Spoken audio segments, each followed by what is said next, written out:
Place à l'économie avec Stéphane Pedrazzi. Stéphane, le chiffre d'affaires, notre croissance sera immanquablement impactée par la guerre en Ukraine. Voilà ce qu'a dit hier Emmanuel Macron. La première conséquence, on en parle depuis plusieurs jours, c'est la hausse du prix des matières premières, pétrole, gaz, céréales. Ça va forcément entraîner une accélération de l'inflation en Europe qui va pénaliser les consommateurs, mais aussi les entreprises.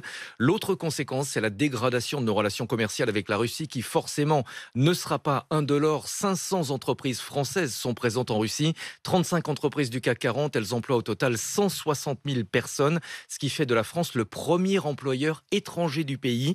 Quant à nos exportations vers la Russie, elles sont comprises entre 5 et 7 milliards d'euros par an. C'est un montant important, mais qui reste, Apolline, assez limité par rapport au total de nos exportations. Quelles sont les entreprises françaises les plus exposées? Il y en a beaucoup, on va donner 3 exemples. Renault qui contrôle à peu près un tiers du marché automobile russe à travers le groupe Avtovaz, c'est le fabricant des Lada. Société Générale qui emploie 12 000 salariés à travers sa filiale Rosbank ou encore Auchan dans la grande distribution. Le groupe possède 240 magasins en Russie et emploie environ 30 000 personnes. Du coup, le gouvernement prépare des mesures de soutien économique. Oui, un plan de résilience économique et sociale sera présenté par Jean Castex dans les prochains jours. On ne connaît pas encore les contours du plan, mais Emmanuel Macron a indiqué hier soir que 2 secteurs étaient particulièrement exposés, l'industrie et l'agriculture. Donc on peut s'attendre à des mesures ciblées sur ces secteurs.